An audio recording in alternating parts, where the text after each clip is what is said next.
सिंह राशि के जातक जो कि सिंह के समान शक्तिशाली, धैर्यवान और अपनी शक्ति और अपने धन पर नियंत्रण रखने वाले, उस पर अननेसेसरी गर्व नहीं करते हैं लोग। क्योंकि राशि का जो स्वामी है वो कौन है? सूर्य, राजा। तो राजा के जैसा इनका व्यवहार, राजा के जैसी इनकी सोच, राजा जैसा इनका आचार और राजा जैसा ही ये सबका ख्याल रखते हैं। चाहे वो परिवार हो, समाज हो, उनका वर्क प्लेस हो। और सोच भी बहुत बड़ी, बहुत वाइड, सबका सोचते हैं, सबसे आखिर में अपना सोचते हैं।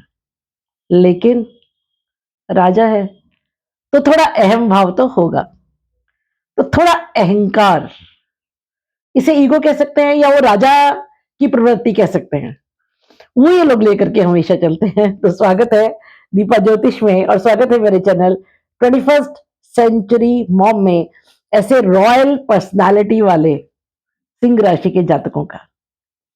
बड़े धीर गंभीर होते हैं आप लोग। बात करते हैं आज कैसा रहेगा मार्च का महीना सिंह राशि के जातकों के लिए। तो अगर आप मेरे चैनल पर नए हैं तो इसको सब्सक्राइब कर दीजिए, वीडियो पसंद आएगा तो लाइक और शेयर कर दीजिएगा और बेल आइकन का बटन जरूर दबा दीजिएगा ताकि मेरे सारे वीडियोस आपको लगातार मिलते रहें। तो एक बहुत बड़ा परिवर्तन इस महीने होने वाला है। शनि ट्रांजिट करने वाले हैं आपके 7th हाउस से 8th हाउस में इस महीने। और ये एक बहुत अजीबोगरीब महीना है क्योंकि 6 ग्रह एक साथ आपके अष्टम भाव में आने वाले हैं। आप कहेंगे मैडम आप तो हमेशा फर्स्ट हाउस से शुरू करती हैं, अभी इसकी चर्चा क्यों कर रही हूं? क्योंकि सारे ग्रहों का जमावड़ा यहीं पर है। मैं फर्स्ट हाउस से भी डिस्कस करूंगी, लेकिन फिलहाल सबसे इंपॉर्टेंट चीज जो है वो है आपका अष्टम भाव। क्योंकि 6 ग्रहों का जमावड़ा, चंद्रमा तो सिर्फ 2.25 या 2.5 दिन के लिए आएंगे, लेकिन बाकी 5 ग्रह यहाँ पर है। और जो एक बहुत बड़ा ट्रांजिट होने वाला है वो है शनि का ट्रांजिट। शनि 7th हाउस से 8th हाउस में आएंगे। सबसे पहले मैं आपको डेट्स लिखवा दूं, फिर आप बोलते हैं मैडम आप डेट्स नहीं लिखवाते हैं। राहु 18 मई तक आपके अष्टम भाव में मीन राशि में है। राहु उल्टे चलते हैं, इसलिए आगे बढ़ने के बजाय, मतलब मीन से मेष में जाने के बजाय 18 मई को आपके 7th हाउस में कुंभ में आएंगे। शनि 29 मार्च से आपके अष्टम भाव में आ जाएंगे और ढैया शुरू हो जाएगी आप पर शनि की। बहुत घबराने की बात नहीं है, मैं डिस्कस करूंगी इसको डिटेल में। शनि की ढैया क्या होती है और उसका अर्थ क्या है और क्या करना चाहिए। शुक्र उच्च के 28 जनवरी से लेकर के 21 मई तक, यानी फरवरी मार्च अप्रैल मई 4 महीने आपके अष्टम भाव में उच्च के होकर रहेंगे। बुध यहां 27 फरवरी से आ जाएंगे, बीच में वक्री होंगे और मार्गी होंगे, अस्तर उदय भी होंगे बीच में। और होली से अगले दिन उदय हो जाएंगे ये। सूर्य 12 मार्च से यहां आ जाएंगे और चंद्रमा 29 मार्च से लेकर के 31 के दोपहर तक लगभग 2.5 दिन यहां पर रहेंगे। षडग्रही योग बनेगा यहां 29 मार्च से लेकर के 31 मार्च तक। लिख लीजिए फिर से अगर आप लिखना चाहें, 29 मार्च से लेकर के 31 मार्च तक षडग्रही यानी कि 6 ग्रहों का यहां पर योग होगा। अब ये बहुत बड़ी एक इवेंट है। जनरली 6 ग्रह एक साथ किसी घर में नहीं होते। अगर मैं सिंह राशि की बात करूं तो सिंह राशि के लिए समय 29 मार्च तक का विशेष रूप से बहुत ही अच्छा समय है। और शनि का ये ट्रांजिट, हालांकि ढैया शुरू होगी, आप कहेंगे मैडम ढैया शुरू होगी तो ये अच्छा ट्रांजिट कैसे हुआ? अभी तक शनि की जो तीसरी दृष्टि थी 7th हाउस में रहते हुए, जो सबसे क्रूर दृष्टि है वो आपके भाग्य भाव पर थी, 7 8 9 नवम भाव पर। तो भाग्य में डिले हो रहा था। अब क्या होगी? ये दशम भाव पर होगी जहां शनि खुद कारक हैं। काल पुरुष की कुंडली में दशम भाव में मकर राशि आती है जिसके स्वामी शनि है, और 11वें भाव में कुंभ राशि आती है जिसके स्वामी शनि है। तो इन दोनों में कारक होते हैं। तो अपने ही नेचुरल हाउस पर, जहां के वो नेचुरल ओनर है, वहां उनकी दृष्टि होगी अष्टम भाव में रह करके, जो कि कर्म में दृढ़ता, कर्म में कठोरता, लेकिन कर्म में उछाल, ये दिखाती है। तो शनि का जो ये ट्रांजिट है, ढैया शुरू होगी 2.5 साल के लिए। अब मैं आपको बताऊं ढैया क्या होती है। जब शनि हमारी अपनी राशि में या एक राशि पहले या एक राशि पीछे होते हैं तो साढ़े सती होती है। जब राशि से चतुर्थ या अष्टम होंगे तो ढैया होती है, और राशि से पंचम होते हैं तो पनौती होती है। तो क्योंकि आपकी राशि से अष्टम भाव में है, तो ये ढैया 2.5 साल के लिए शनि आप पर रहेंगे, आपके ऊपर रहेंगे। अब ढैया को बुरा क्यों माना जाता है? देखिए, एक्चुअली ढैया बुरी नहीं होती है। शनि की साढ़े सती हो, पनौती हो या ढैया हो, ये एक ऐसा समय होता है जब शनि आपको आपके पूर्व जन्म के और इस जन्म के कर्मों का बिल्कुल नाप तोल के फल देते हैं। लोग साढ़े सती के बारे में बहुत बोलते हैं। देखिए, बात क्या है कि जब हम कोई कर्म करते हैं उससे मैंने ही सोचते हैं, लेकिन जब फल मिलता है, अच्छा फल मिले तो हमारा भाग्य है, बुरा फल मिले तो भगवान ने बुरा किया। जबकि सच बात यह है कि फल अच्छा हो या बुरा हो, दोनों हमारे ही कर्मों का फल है। तो होता क्या है कि शनि की साढ़े सती या ढैया में लोग बहुत डर जाते हैं, घबरा जाते हैं। जबकि मेरे 36 साल के ज्योतिषीय करियर में मैंने इस पनौती में या ढैया में या साढ़े सती में लोगों को राजा से रंक, लेकिन रंक से राजा भी बनते देखा है। बहुत बड़े बड़े काम कर गए लोग इन समय में, जो वैसे संभव नहीं थे, क्योंकि पूर्व जन्म के जो पुण्य थे उन्होंने सपोर्ट किया। तो बात यह है, आप पूर्व जन्म में क्या करके आए हैं, तो इसलिए घबराने की जरूरत नहीं है ढैया से। पूरे 2.5 साल मैं इसका अभी आपको सोल्यूशन बता रही हूं, बाद में आगे बढ़ूंगी। हनुमान चालीसा या सुंदरकांड प्रतिदिन कीजिए पूरे 2.5 साल। अगर हो सके तो दशरथ कृत शनि स्त्रोत का जाप कीजिए। ये ढैया आपके लिए खराब नहीं होगी अनलेस आपकी हॉरोस्कोप में शनि की स्थिति बहुत खराब हो, यानी कि या तो वो शत्रु घर में बैठे हो या उन्हें कोई शत्रु की दृष्टि प्राप्त हो। जैसे अगर आपके हॉरोस्कोप में शनि को सूर्य देख रहे हैं तो वो शत्रु दृष्टि हुई। ये शनि अपने किसी शत्रु के घर में, जैसे सूर्य के घर में ही बैठे हैं, तो वो शत्रु स्थान में बैठे हैं, तब थोड़ी प्रॉब्लम हो सकती है। अदरवाइज अगर शनि का प्लेसमेंट आपकी हॉरोस्कोप में अच्छा है या शनि पर दृष्टि अच्छी है या कोई दृष्टि नहीं है, तो आपको इसके अच्छे फल भी मिलेंगे। अब मैं शुरू करती हूँ फर्स्ट हाउस से। अष्टम भाव को बाद में पूरी तरह पूर्ण रूप से एक एक प्लेनेट को डिस्कस करूंगी। फर्स्ट हाउस में सिंह राशि, जिसके स्वामी सूर्य 12 मार्च तक आपके सप्तम भाव में है शनि के साथ, जहां 29 मार्च तक शनि, अभी सप्तम में ही है शनि 29 मार्च तक, लगभग पूरा मार्च निकल जाएगा। लेकिन क्योंकि ट्रांजिट कर रहे हैं, तो जब कोई प्लैनेट ट्रांजिट करता है तो जब वो एक राशि से निकल करके दूसरी राशि में जाता है, तो एकदम तो नहीं मूवमेंट कर जाएगा, धीरे धीरे मूवमेंट करता है। तो उस राशि के लगभग बॉर्डर पर, किनारे पर होता है, तो उस समय उस पर्टिकुलर राशि पर जिसमें वो है उसमें उतना गहरा असर नहीं होता। अभी जैसे कुंभ से जब शनि जा रहे हैं तो कुंभ पर उतना प्रभाव शनि का नहीं होगा, क्योंकि इस समय वो बिल्कुल बॉर्डर पर है, वो इस समय कुंभ और मीन के बॉर्डर पर है। दूसरी बात एक और बताऊं कि जब कोई बड़ा ग्रह ट्रांजिट करता है तो लगभग 45 दिन पहले हमें उसके रिजल्ट्स मिलने शुरू हो जाते हैं। 29 मार्च का मतलब यह कि लगभग 14 फरवरी से आपको रिजल्ट्स दिखने शुरू हो गए होंगे, आपको अंदाजा लगना शुरू हो गया होगा। और इन 45 डेज में काफी हद तक आपको इस बात का अंदाजा भी लग जाएगा कि जो ये शनि का ट्रांजिट है वो आपके लिए कैसा रहेगा। तो सूर्य क्योंकि शनि के साथ रहेंगे 7th हाउस में, पुत्र है शनि, पर पिता पुत्र की बनती नहीं है, तो थोड़ा सा पति पत्नी के साथ संबंधों को संभालें। उसके अलावा वर्क प्लेस पर अचीवमेंट्स तो जबरदस्त होंगे, क्योंकि फर्स्ट हाउस पर दोनों की पूर्ण दृष्टि है।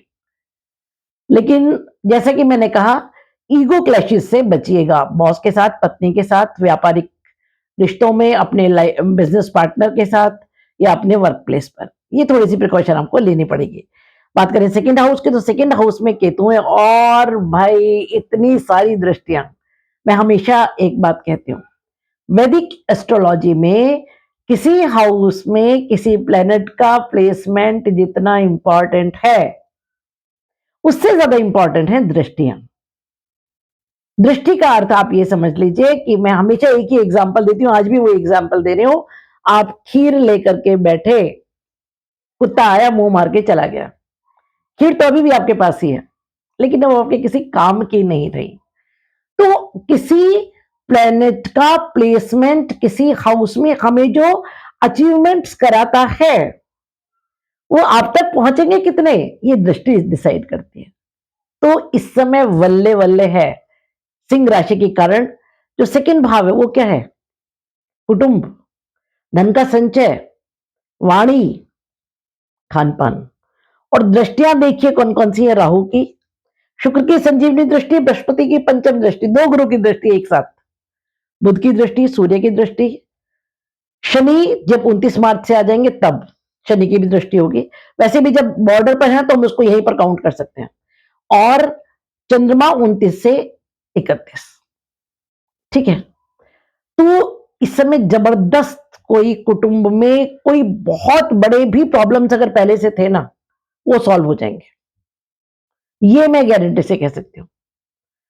बड़े से बड़े प्रॉब्लम्स जो कुटुंब के थे, परिवार के साथ आपको कोई प्रॉब्लम थी, आपसे परिवार को कोई प्रॉब्लम थी, या कुटुंब के कोई मसले चल रहे थे, उनका जबरदस्त सॉल्यूशन निकलेगा। और कुटुंब में कोई गुड न्यूज, वो आपके करियर को लेकर हो सकती है, आपकी संतान को लेकर के हो सकती है, किसी जमीन जायदाद को लेकर के हो सकती है, कोई पुराना धन लौट करके आए उससे हो सकती है, कोई भी गुड न्यूज। और इतनी गुड न्यूज, इतनी गुड न्यूज कि आप बाग बाग हो जाएंगे।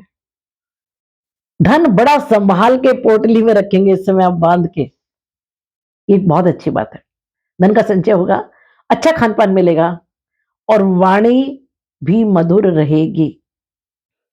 बुध और राहु दोनों की दृष्टि है, थोड़ी ईगो तो रहेगी, हालांकि सूर्य की भी है, लेकिन आप बड़े डिप्लोमेटिक हो जाएंगे। मुश्किल से मुश्किल जगह से, शत्रु के घर से भी बड़ी मिठास से अपना काम निकाल करके ले आएंगे। ये एक बहुत अच्छी स्थिति है। मंगल की चतुर्थ दृष्टि भी है। अब मंगल मार्गी है, हालांकि शत्रु स्थान में है पर मार्गी है, तो कामों में स्पीड आएगी। जो काम रुके पड़े थे कब से, भूमि, भवन, वाहन, मकान, जमीन, पारिवारिक मसले, जॉब, जिससे भी रिलेटेड काम रुके पड़े थे, अब उनमें एकदम तेजी आएगी।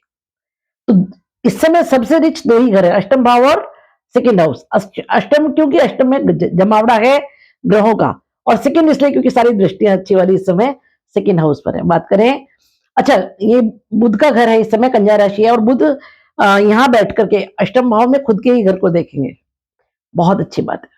मैनेजमेंट कर पाएंगे आप चीजों को, जबरदस्त मैनेजमेंट ऑफ वाणी, बड़ा सोच समझ के तोल तोल के एक एक शब्द बोलेंगे आप, कमेंट कीजिएगा, तोल तोल के।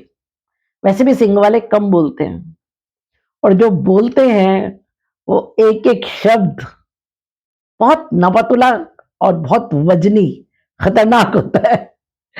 तो बहुत अच्छी बात है ये, क्योंकि बहुत स्ट्रगल किया है आपने। हालांकि ढैया आने वाली है, तो बहुत लोग आपको डराएंगे, अरे अब तो शनि की ढैया आने वाली है, अब क्या अच्छा होगा, अब तो खराब टाइम। नहीं भाई, बिल्कुल डरने की जरूरत नहीं है, कोई खराब टाइम नहीं आ रहा है, हमारे ही कर्म है। अगर थोड़ा स्ट्रगल भी है तो भी कोई प्रॉब्लम नहीं है, आप हनुमान चालीसा, सुंदरकांड, शनि स्त्रोत कीजिए। बात करें तीसरे भाव की, तो शुक्र उच्च के हो रहे हैं, पराक्रम का स्वामी अष्टम भाव में, बहुत अच्छी स्थिति है। छोटे बहन भाई को लाभ होगा, पड़ोसियों को लाभ होगा, छोटी यात्राओं से लाभ होगा, कम्युनिकेशन से लाभ होगा। जिन लोगों से, प्लीज मुझे बताइएगा, क्योंकि ये वाला जो महीना है ना, वो सबसे इंटरेस्टिंग सिंह के लिए है।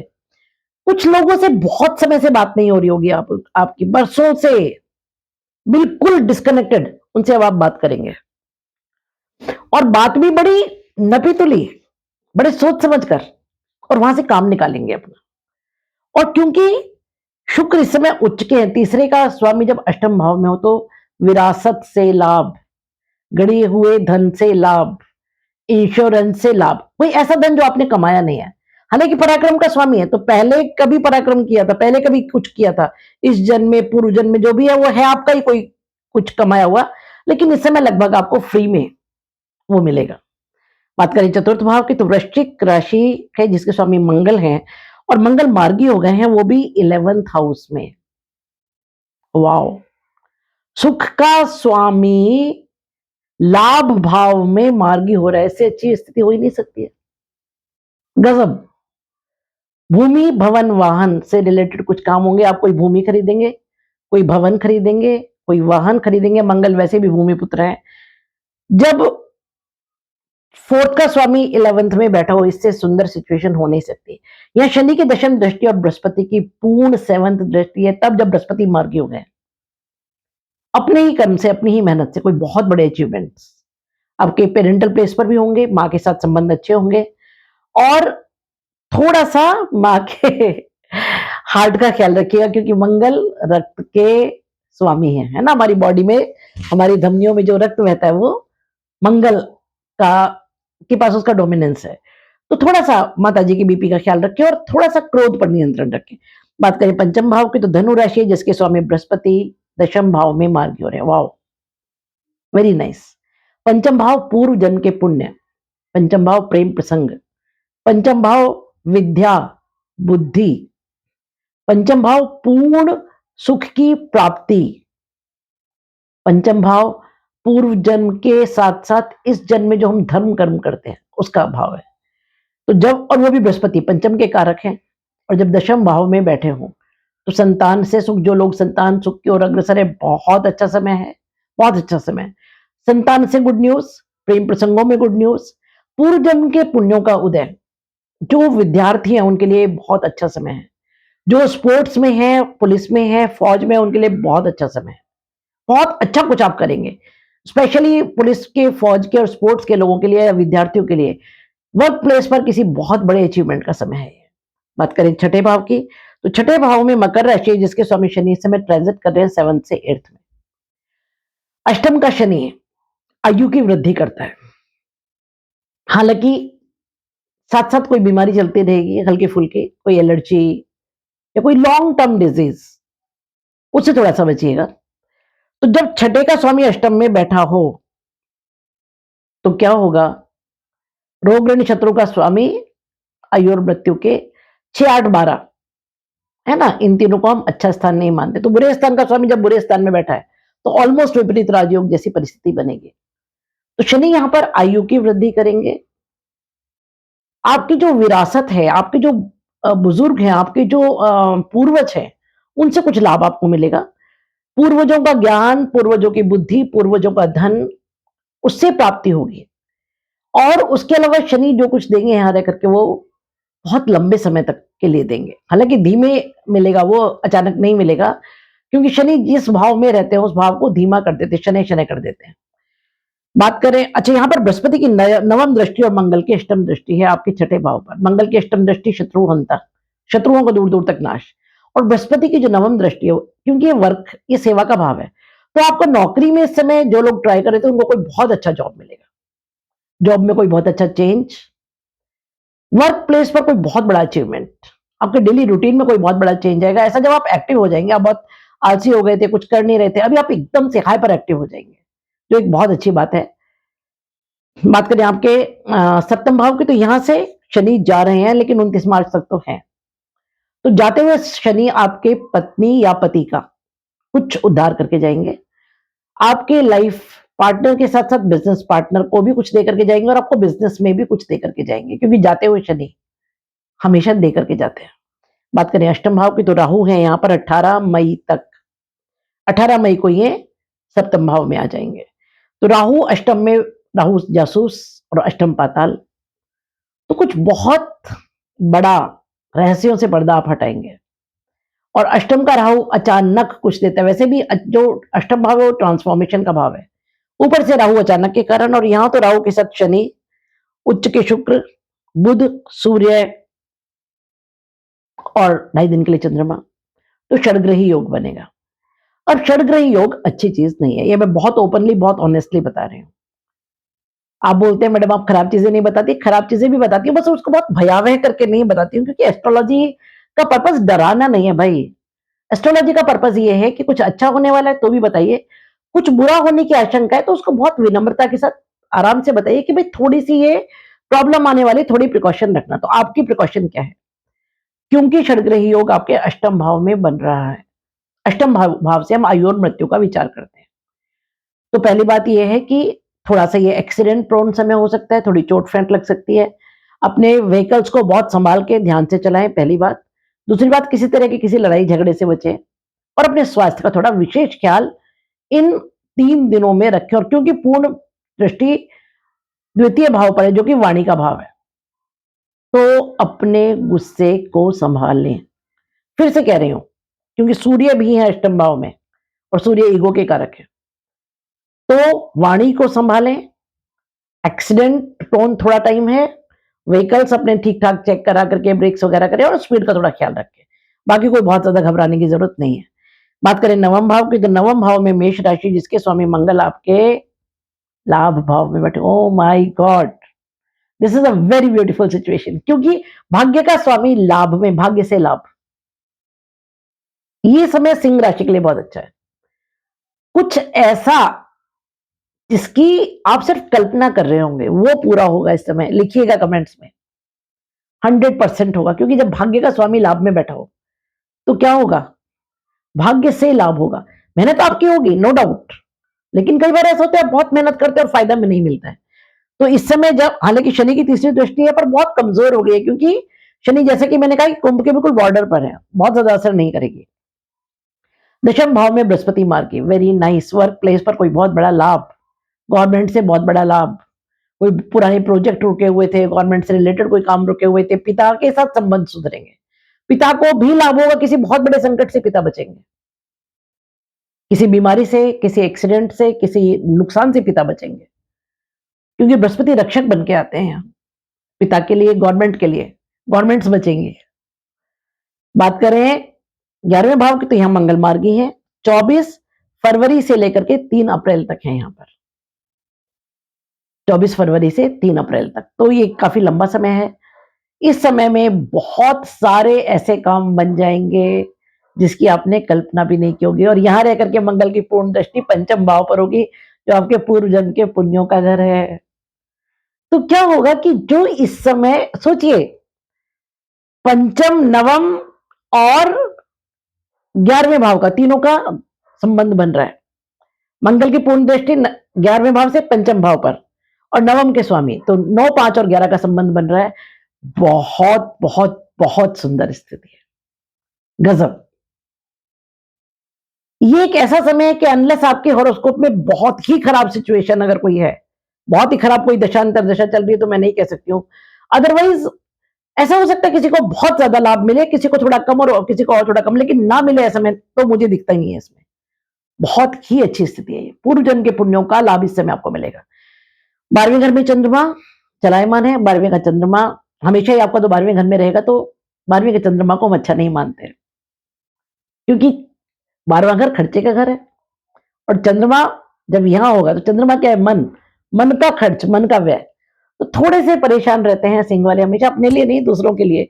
माता जी की चिंता, पिताजी की चिंता, बहन की चिंता, भाई की चिंता, पड़ोसी की चिंता, जॉब की चिंता, सबकी, दूसरों की चिंताओं में ही पूरा जीवन काट देते हैं।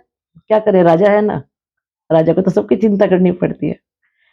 तो 12वें का चंद्रमा चलायमान रहेगा, विशेष रूप से जब अष्टम में होगा, तब 2.5 दिन थोड़ा सा संभालने की जरूरत है। वो मैंने आपको डेट्स लिखवा दी हैं।